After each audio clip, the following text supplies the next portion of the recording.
Buen día, es un gusto estar con ustedes de nuevo en su programa Cultura y Deporte, vivencia de sus personajes. Hoy es un programa de lujo, el voleibol tuzleco en la década de los 70. Y para ello nos acompañan el profesor Jaime Natarén Pimentel, voleibolista destacado y director de Indetux. Bienvenido, Jaime.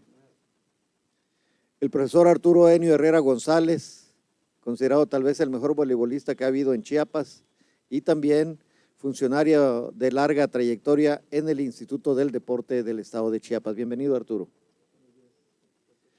Y un personaje muy conocido para todos, voleibolista y compositor, el maestro René Ruiz Nuricumbo. Y para entrar en materia, en algo que fue sui generis en la época, porque siempre hemos conocido que los deportes populares en Tuxtla Gutiérrez han sido el fútbol, el básquetbol, de alguna manera el atletismo, en alguna época el ciclismo, en alguna época el béisbol, pero no habíamos escuchado que el voleibol. Arturo, el voleibol en los 70 fue un fenómeno en las juventudes de Tuxtla Gutiérrez. Platícanos algo al respecto, por favor. Sí, bueno, el vóley en ese tiempo creo que influyó mucho que México fue sede de la Copa del Mundo en 1974. Entonces eso trajo mucho auge al vóley a nivel nacional y obviamente aquí en Chiapas pues no estuvimos fuera de ese contexto y pues aquí estuvo muy promocionado en ese tiempo, ¿no?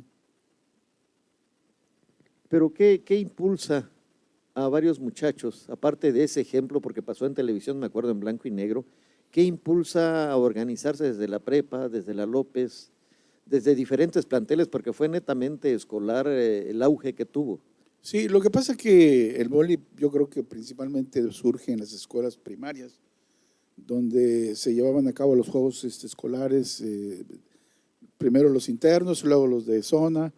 Y bueno, yo no tengo memoria si se realizó estatal o no. Yo solamente participé hasta el de zona y hasta ahí me quedé, ¿no? Ya posteriormente en la secundaria, pues había maestros ya con mayor interés en la promoción del vóley, como el profesor Estanzueto, la profesora Elba, el profesor Amado. O sea, todos ellos que yo los encontré en la secundaria del estado, en la López Mateos, se encargaban en ese tiempo de promocionar el vóley en los 3 niveles de la López, y pues ahí a mí principalmente me nació el deseo de jugar, ¿no? Jaime, desde tu óptica como jugador, prácticamente aquí vemos 3 generaciones de voleibolistas. A ti te tocó ser la siguiente generación de ese auge, pero también en esa simbiosis de tu experiencia como jugador, como entrenador, como profesor. ¿Qué nos puedes platicar al respecto? Bien, el voleibol tiene un blues, un estatus en los 70s. Sí, pues yo empecé a jugar prácticamente en la primaria, ¿no? Sí, el gordito clásico que no fue admitido ni en el básquet ni en el fútbol. No quedaba más que el vóley. Pero encuentras en circunstancias, pues doy gracias al profesor de educación física que en su momento no me eligió para otro deporte, ¿no?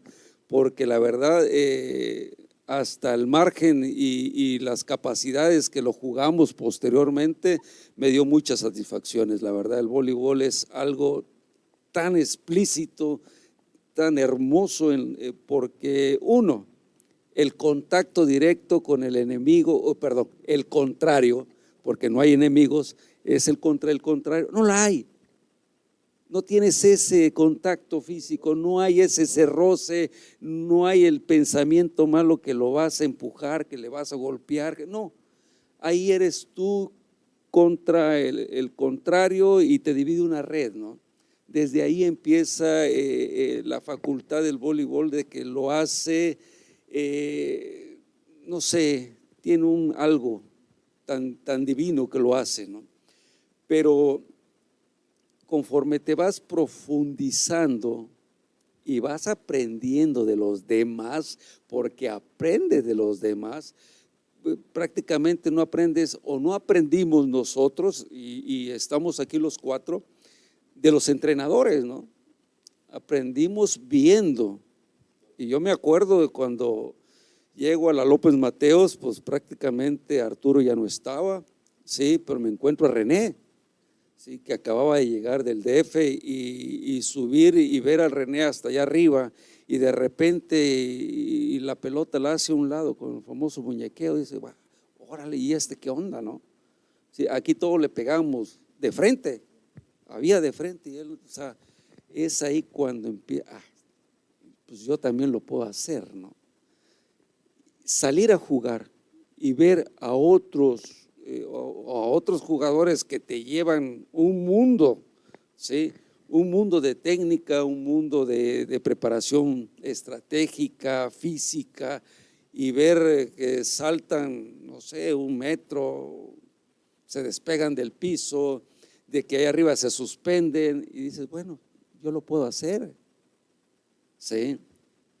Y ahí empiezas, ahí eres tú, tu propio ego, tu propio esfuerzo, porque a pesar de que es un equipo ahora sí, de conjunto, también es muy individual como todos, ¿no? Porque tiene un acomodador, tiene un rematador, en la circunstancia de nosotros era acomodadores y rematadores, ¿sí? No había más, como ahora en día, ¿no? Que es el izquierdo, el derecho, el centro, el opuesto, ¿sí? El líbero, punto, ¿no? Ya se hicieron técnicos en su puesto, nosotros no, jugábamos en todos los puestos. Si te tocaba ser rematador, tenías que pasar en todos los puestos, menos el de acomodador, porque ese era el exclusivo, ¿no? Sí, le llamemos el quarterback del equipo, ¿no? Sí, y si el acomodador te quería dar juego, te lo daba, ¿no? Y si te enojabas con él, el cuate que te enojabas antes de entrar, te pasaba en blanco, ¿no? Y ahora sí, todo el tiempo es, pues, o sea, dame una, ¿no? Aunque sea, ¿no? Sí, pero la verdad, en lo particular me dio muchas emociones, me dio también muchas tristezas, me dio parte de mi disciplina y mi cultura como deportista, ¿sí? Como padre de familia, como trabajador, porque es una disciplina que te ayuda a ser persona más adelante con buenos valores. Y la verdad, le agradezco mucho a todos aquellos que me inducieron, todos aquellos que me enseñaron, todos aquellos que fueron en su momento mis ídolos en la situación del voleibol aquí en Tuxtla. René, tu trayectoria es sui generis, distinta. Platícanos algo de ese tránsito del DF hacia, digo DF porque así se llamaba antes, no como hoy que es Ciudad de México nada más, antes era Distrito Federal. ¿Cómo fue tu tránsito en esa época? ¿Qué costumbres cambiaste además de la técnica que trajiste y en calidad de qué veniste? Porque no vino un jugador simple. Platícanos, por favor.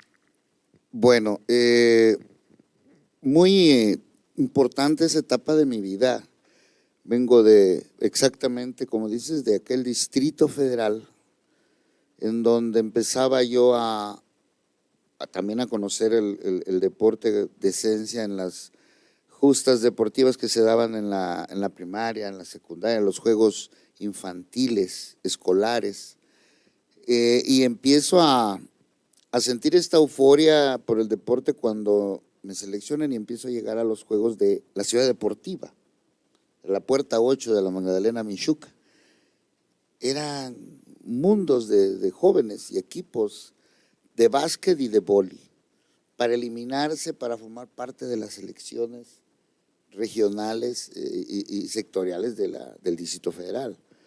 Tengo la fortuna de, en la secundaria donde estudié, conocerme con amigos que hasta la fecha tenemos contacto, con Oscar, el famoso Boyoli, que le decimos a todos, porque así le decimos, Y con él empiezo a ver una técnica muy limpia, muy depurada, y le decía, ¿y dónde aprendiste? Y me dice, pues yo aprendo en el Juan de la Barrera, vamos. Y me lleva a la escuela del voleibol de Juan de la Barrera. Otro mundo, ¿no? Desde que abres, entras al lugar y ves a todos uniformados, short azul, su playera blanca, todos bien formaditos, las canchas separadas para diferentes cosas, y empiezo a ese mundo y digo, bueno, pues yo quiero de esto también, como dice aquí mi hermano Jaime. Empiezo a llegar y empiezo a ascender y empezamos a participar ya en otro tipo de selecciones, cuando pues me toca la parte de mi vida familiar de venirme aquí a Chiapas, ya participando en otros estatus, ya con selecciones ya más amplias, ¿no? Escolares, pero ya a nivel nacional. Entonces, al llegar acá, pues digo, ¿qué voy a hacer? Pero llego y tengo la fortuna de encontrarme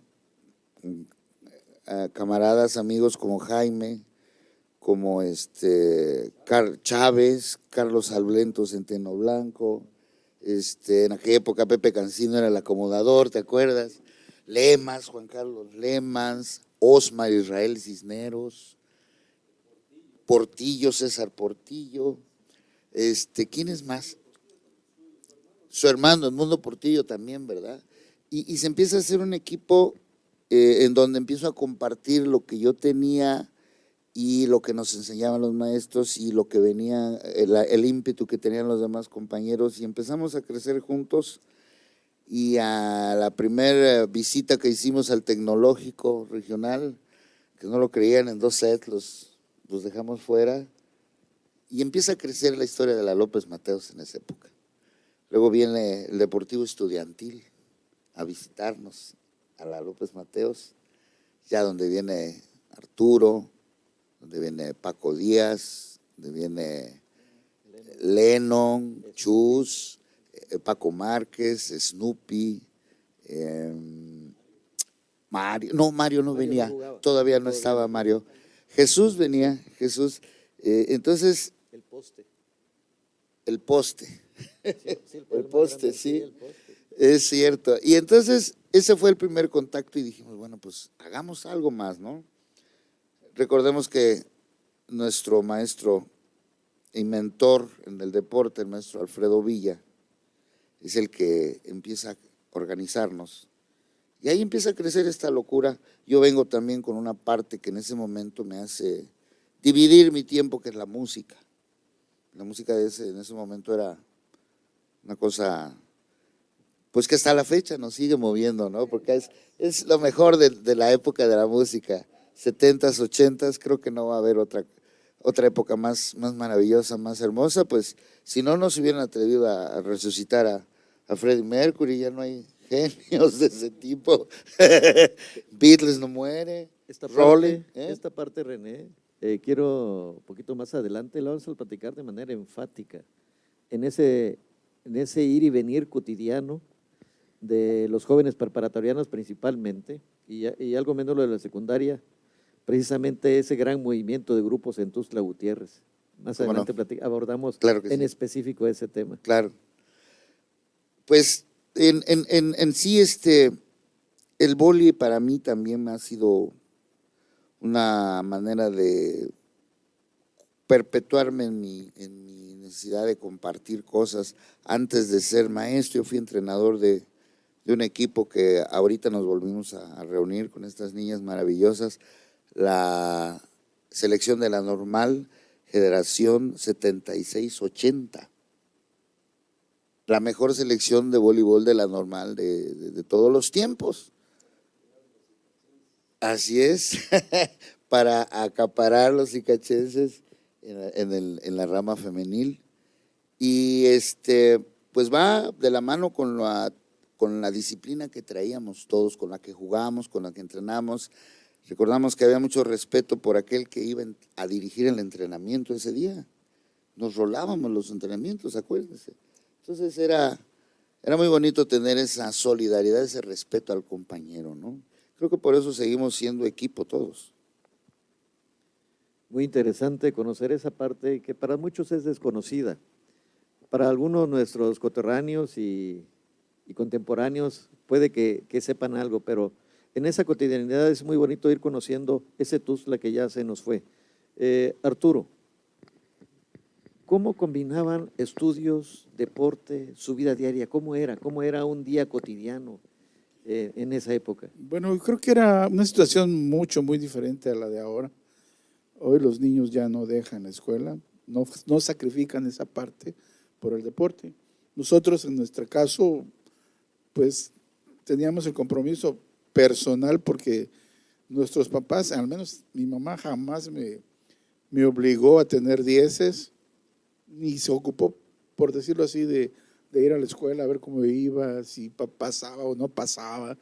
Bueno, ese era un compromiso muy personal mío y pues el tiempo que me quedaba lo dedicaba a jugar vóley, que era lo único que hacía. En algún tiempo quise jugar fútbol, pero no se me dio, era portero y no, se me hizo un deporte muy difícil, no por la dificultad del deporte, sino porque es en el sol, en la tierra, terminas todo rasguñado, golpeado, y no, dije, eso no es para mí.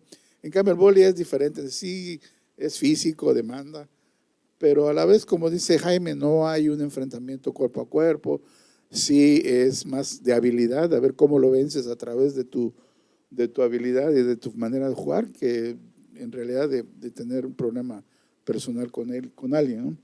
Y entonces nosotros, al menos de mi parte, yo estudiaba en la mañana, eso entre comillas, porque recuerdo bien que llegábamos a las 7 de la mañana a la prepa y Chus era el que se encargaba de llevar la pelota. Y a las 10 que ya sonaba la primera salida, a los 10 minutos, todo el mundo a la cancha, ¿no? Ya sabemos que incluso la red ya estaba puesta permanentemente. Y a las 10 nos reuníamos ahí a jugar la cáscara, ¿no? 10 minutos y para arriba otra vez, ¿no? Bueno, en la prepa, como no había lo que hay ahora, que es casi como una cárcel, ¿no? La prepa era totalmente abierta. Si querías entrar a clases, entrabas, y si no, no pasaba absolutamente nada. Te podías pasar todo el día jugando y nadie decía nada, ¿no? Pero tus compromisos personales eran de estudiar, porque nosotros, creo que ninguno de los que fuimos parte del equipo anduvimos mal en la escuela, ¿no? Sí, tampoco éramos los 10, ¿no? Pero siempre estuvimos dentro de lo regular. Quizás el único que se salió de la Boacal fue Jesús, que salió superdotado en matemáticas, pero ya venía. Pero creo que ese era un compromiso que teníamos personal, ¿no? O sea, cada quien tomaba sus responsabilidades, tanto académicas como deportivas, y la mezclabas perfectamente. Sobre todo que nosotros entrenábamos de 9 a 11 de la noche. Teníamos todo el día para hacer nuestras actividades y ya de 9 en adelante, pues ya dedicarnos a lo que nos gustaba, ¿no? Jaime, hace rato hablaste de ejemplos de ídolos. ¿Qué es lo que te anima, lo que te impulsa? Uno quiere ser como ellos. Bueno, te hablo en la situación de pues yo no vi ni el 68 ni el 70 en la televisión, ¿no? O sea, carecíamos en la casa de una televisión para ver los Juegos Olímpicos. Y definitivamente yo empiezo a tener ídolos en mi mismo Tuxtla, ¿no? Y la verdad, uno de ellos está aquí al lado, ¿no? Y también René, y te digo, en la situación de la secundaria, ver a René allá arriba y buscar manos y mover la muñeca, y ahora sí, como decía Arturo, ¿no? Eres tú contra el contrario y te separa una red. Físicamente no hay ningún contacto, ¿no? Entonces todas tus habilidades, tanto físicas como intelectuales, las tienes que poner en menos de una décima de segundo, ¿no? Sí, entonces ahí es, y ver todo el panorama arriba de una red, o sea, cuántas manos tienes, cuántos te saltaron, los espacios que hay atrás, bueno, todo lo que implica la situación de jugar al voleibol en la técnica, ¿no?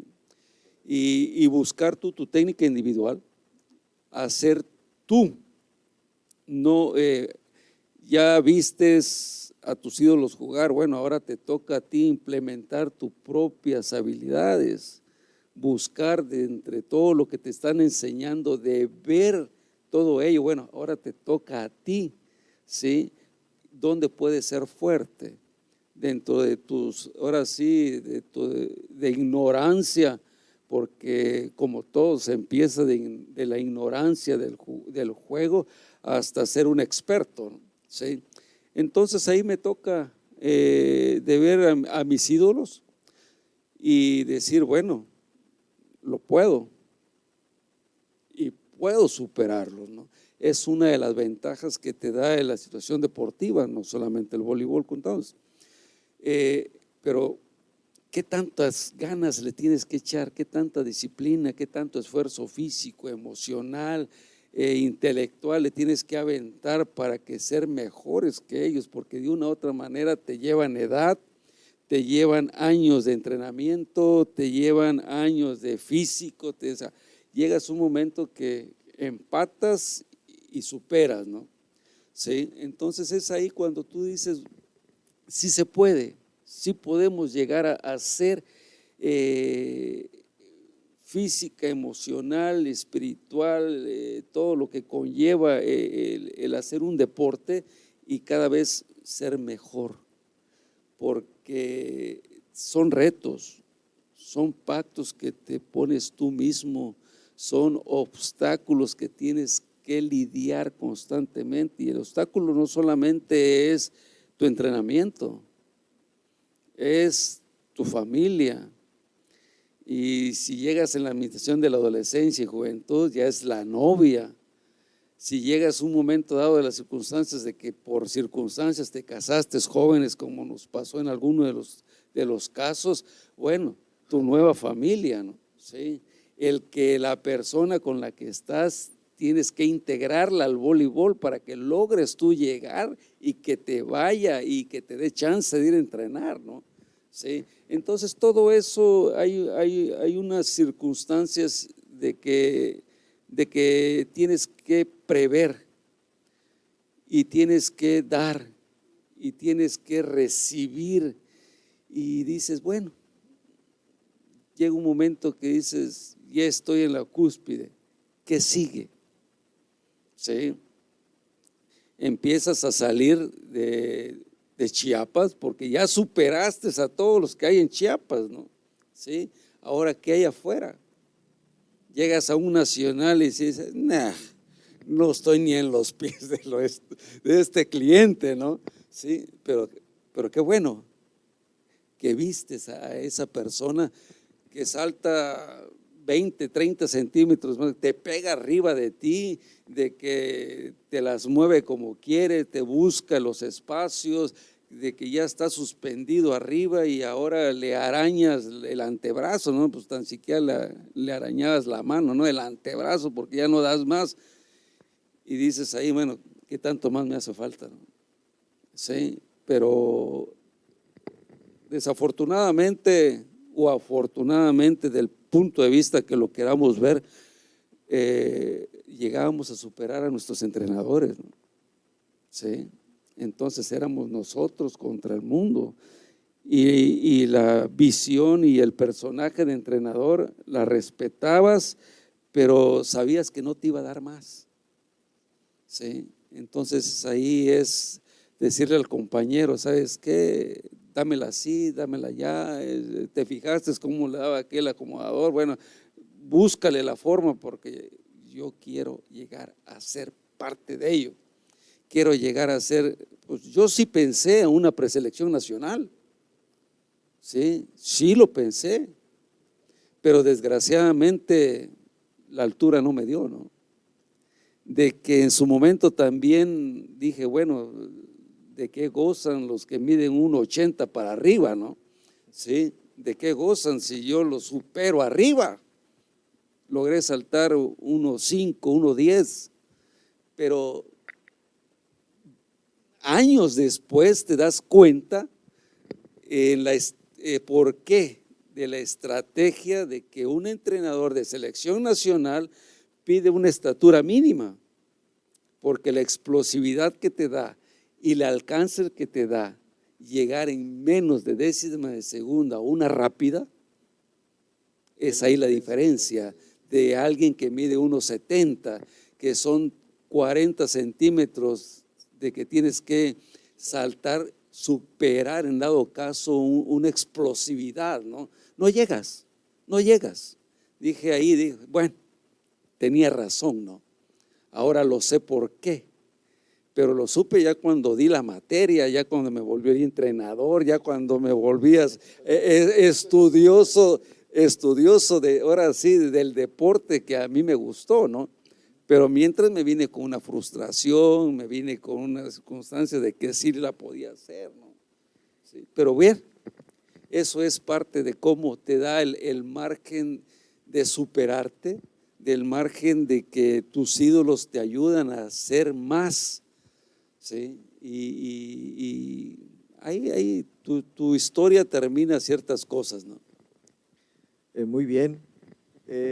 Saludamos a las personas que nos siguen a través de esta página de Facebook, Tuxtla Cultural, y también los invitamos a que nos sigan por nuestro canal YouTube, Tuxtla Cultural TV.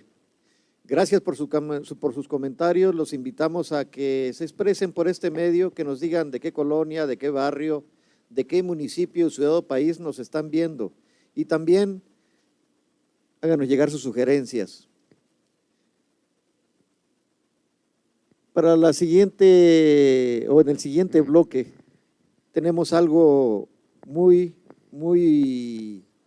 interesante para abordar desde otra perspectiva esta hermosa época de los jóvenes preparatorianos de aquel entonces, lo que hoy es la Prepa 1, antes era solo la Prepa del ICACH. Maestro René Ruiz, en esa época, a mediados de los 70, estamos hablando ya de 1975 al 77, llegó un momento en que las canchas eran insuficientes, siempre el horario libre, estaban llenas las canchas de la prepa, mañana o tarde, estaban llenas. Yo recuerdo que llegaron a ver en la liga del CREA, antes de que todavía no era municipal, cerca de 60 equipos, hombres y mujeres, y conjuntando con la liga burocrática llegaron a existir en Tuxtla, solo en Tuxtla Gutiérrez, más de 80 equipos, algo que nunca ha vuelto a suceder. Y tanto hombres como mujeres dedicaban mucho tiempo a la práctica del voleibol. En esa época también se hacían las elecciones de las planillas y las directivas estudiantiles, y era todo un fenómeno al interior de la prepa por cómo finalizaba la campaña que cada planilla llevaba a cabo. Invariablemente cerraban con un gran concierto. En ese entonces ya se comenzaba a escuchar los grupos musicales como el de La Familia, la Banda Los Lacandones, Moisés y la Resurrección. René, como fundador de La Familia, ¿cómo fue ese fenómeno que también fue de los jóvenes alrededor de la música? ¿Qué música escuchaba en ese entonces? Música muy bonita, pues dentro de la gama de la música moderna era todo en inglés, inclusive las fiestas, los eventos, las bodas, 15 años, lo que fuera, era en inglés, música moderna. Casino Tuxtleco, todo eso era en inglés, música del rock power, Jimi Hendrix, Beatles, Bee Gees, Santana, Creedence, la música, bueno, ya nos alcanzan los 90s, la música disco, pero toda esa época de los 70s era música muy auténtica del rock power, Eric Burdon de Los Animales, el Grand Funk, The Purple, y en español, bueno, pues estaban ya todavía madurones, Enrique Guzmán, Angélica María, Terrícolas, Babies, Pasteles Verdes, Bríos y todo eso. Los Bríos, Verdes. Sí, el Grupo Indio, Los Chicanos, Solitarios, La Tropa Loca. Aquí en Tuxtla estaba, pues, Grupo La Familia, que fundé, estaba la Banda La Candona, La Constelación, Moisés y la Resurrección, Octopus, que está cumpliendo 41 años de existencia. Sí, el rock pesado sigue, mi compadre Federico ahí, gente con Octopus. Estaba, ¿quién más? Pues creo que eran los más, el grupo Vicente, Los Únicos. Todo no era Vicente Rey Los Únicos, eran Los Únicos. ¿Y de solistas a quienes podíamos destacar ya consolidados en esa época? Mi compadre Gerardo Arias, paz descanse, la primer voz romántica, bonita, moderna, fresca, que intentó trascender, como decía Jaime hace rato, yo puedo hacer eso y yo tengo cómo. Él también en el terreno de la música fue de los primeros que fue a México a grabar, cuando eran discos de acetato de 45 y de 33, él vino con su disco de 45, en un lado venía Tuxtla Gutiérrez de Paco Chanona y del otro lado venía Mujer Chiapaneca. Dos composiciones que eran para la posteridad de don Paquito Chanona, y Gerardo le empieza a cantar y era una novedad, el primer cantante chiapaneco que va a grabar a México. ¿Por qué la novedad? Porque estábamos todavía en ciernes de una tecnología que no nos alcanzaba, ¿no? Entonces no era fácil ir a grabar un disco, que alguien grabara un disco. Entonces como solista él, y ahí da margen a muchos que ya forman parte de otra generación, ¿sí? Pero para mí, como recuerdo, Walter Sarmiento también, de esa época, como solista. ¿Cómo eran los conciertos esos que mencionamos antes en la prepa? Fueron muchísimas veces multitudinarios. Ah, como no, los Dapkis, pero fueron antes. Todavía venían. Es que ellos son de los 60s, parte 60s. Generación 2000 también, ¿no? También son de los 60s. Ya la generación 2000 que hablamos, ya lo que hizo en México de los 70s, un poco de los 80s. Creo que los 90s llegan a su final. Pero sí, ellos son de los Dapkis son de los 60s. Para los 70s ya no existían, ya se había organizado precisamente la organización, que era parte de los Dapkis y parte de Banda Lacandona, que después de esa organización se llamó Los Lacandones, precisamente. Entonces, pues era esa música en sí, de muchos recuerdos, sigue disfrutando todavía. Ahorita soy amigo de Freddy Fuentes, de los Terrícolas y sus hijos, Jan y John, y recordamos todo eso, de esas épocas muy bonitas. Sí, del romanticismo, es cierto. Cabe mencionar, para las generaciones más jóvenes, en esa época no había FM. No existía el FM, esa frecuencia modulada, únicamente teníamos algunas estaciones de AM en Tuxtla Gutiérrez. Los discos venían en acetato, mucho después que se habían estrenado en la Ciudad de México. De alguna manera siempre las repercusiones cuando venía ese tipo de música eran de otra índole. Cuando se sabía por las noticias, por los periódicos, el Esto, por ejemplo, uno de los periódicos, venía en el vuelo de la tarde o al mediodía y se conocía apenas en la tarde, y con los otros periódicos grandes, novedades, el Excelsior, ¿sí? Así es eso cierto. era parte de lo que repercutió en ese entonces. Yo me acuerdo que en uno de los conciertos cantaron, por ejemplo, estaba recién fallecido uno de los integrantes de la banda Chicago, cantaron Si me dejas ahora. Si me dejas ahora, sí, como no. No, había mucho de dónde cortar, había mucha música a dónde refugiarte, muchos géneros que ahora están contaditos. Sí, pero pues ya no llegamos ni a punchis punchis. Ya se extraña el punchis punchis. Arturo, hemos hablado afortunadamente en esa generalidad que fue toda una época muy bonita, pero también cómo era la amistad en esa época. No había WhatsApp. No, era todo personal.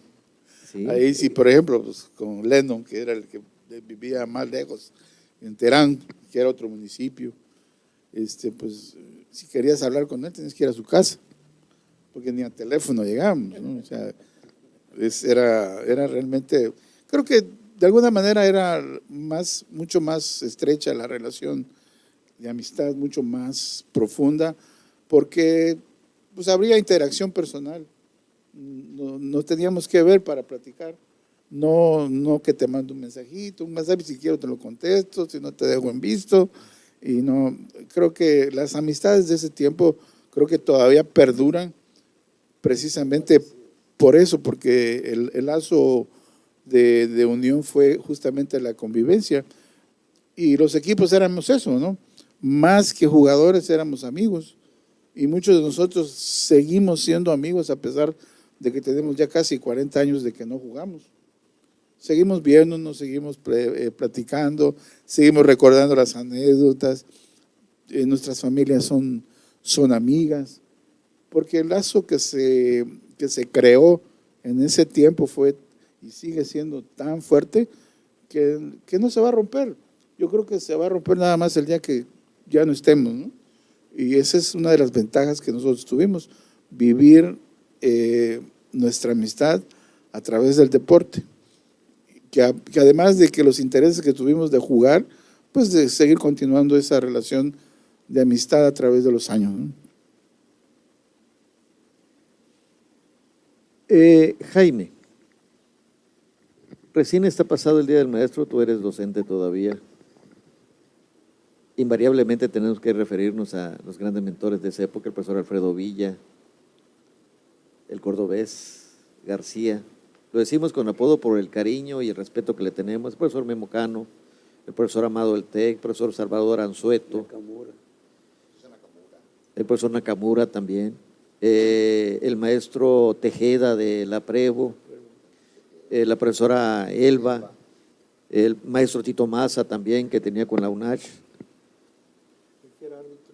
El profesor Cartagena también, el primer árbitro de voleibol, tal cual, muy elegante, de blanco siempre, muy respetuoso, todo un ejemplo para nosotros. Como el, va para allá. Casi sí. Y en el caso de Arturo y algunos ahí que conocimos, el maestro Raúl Mendoza, árbitro internacional, nuestro primer maestro ya formal en el arbitraje, nos enseñó mucho. ¿A quién recuerdas tú como un ejemplo que te haya marcado? Es decir, a él le aprendí esto. La verdad te puedo comentar, aprendí de ellos disciplina, de todos, pero la situación voleibol, que ahora sí, que me disculpen, como comenté hace rato, no había en ellos voleibol, habían lo poco que ellos vieron y que podían darnos a un inicio, pero tampoco ellos se dieron en la tarea de superarse en el voleibol, ¿sí? Y había por dónde superarse, ¿no? Desgraciadamente eran los primeros maestros de educación física, tenían demasiadas horas, porque de un lado tenían primaria, tenían secundaria, tenían prepa, uno solo. Yo a uno le conté 100 y tantas horas, ¿no? ¿A qué hora lo daba, no? Pero en fin, eso fue unas circunstancias que a mí no me toca, a mí me toca ver la situación deportiva. Pero bueno, la pregunta que me comentas, yo los reconozco a todos porque de una u otra manera dieron su tiempo, nos dieron la oportunidad de conocer un deporte muy hermoso como es el voleibol.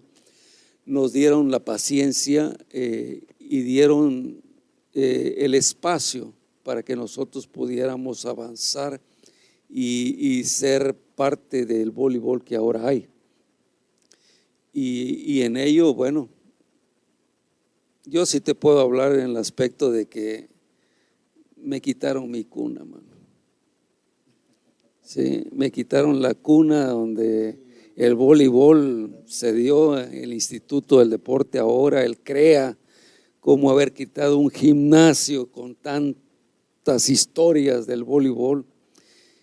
Si querían hacer lo que hay ahorita, bueno, ¿por qué no quitaron una pared y ahí tenía mucho espacio donde hacerlo? Pero también, desgraciadamente, hasta ahí quedó la historia del voleibol dentro de un gimnasio que nos dio muchas satisfacciones. Sí, te digo, fue la cuna y catedral del voleibol.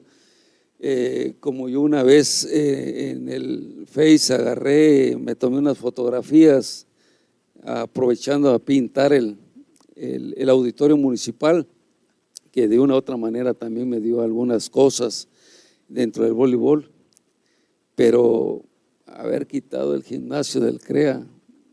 De ahí, fíjate, Jaime, la importancia de algo que se emprendió en esta administración municipal, la creación del Consejo para la Protección del Patrimonio Arquitectónico de Tuxtla Gutiérrez. Precisamente es la trascendencia para que no sigan ocurriendo tipo de sucesos como esos tan negativos para nuestra historia, lamentables, sobre todo porque esa parte, para quienes no conocen, en el gobierno de López Mateos en los 60, el diseño arquitectónico era para todas las casas de la juventud, el mismo. A nivel nacional. Así es. Tan es así que nos tocó visitar en Morelia, en Guadalajara y otros lugares. Solo cambiaba a veces la dirección de arquitectónica, pero era lo mismo. Donde entraba el sol nada más. Sí, Y de ahí era literalmente lo mismo. sí, así Y en es. los otros lugares las han conservado. Desafortunadamente aquí la ignorancia ya no. Pero afortunadamente esperamos que con este consejo que se impulsó en esta administración municipal, a través del Instituto Tuxtleco de Arte y Cultura, Lo poco o mucho que nos queda. así es, porque que ya es poco. hay que resguardarlo, Otra parte muy importante en estos temas de inclusión, René, hablaste de la selección de la normal y precisamente eso fue muchas jovencitas en esa época surgieron, aparte de la cantidad, la calidad, que se dedicaron al vóley. Sí, cómo no. Sí, claro, a la fecha algunas de ellas lo siguen practicando y una de ellas, una maestra querida, Zaira Aguilar, en alguna ocasión me encuentra en unos juegos infantiles y me dice, pero emocionada, dice, René, gané en mi zona con mis niños, con todo lo que me enseñaste. Pero así con una emoción, y dice, gané y fuimos campeones con todo lo que me enseñaste, todo lo que nos enseñaste.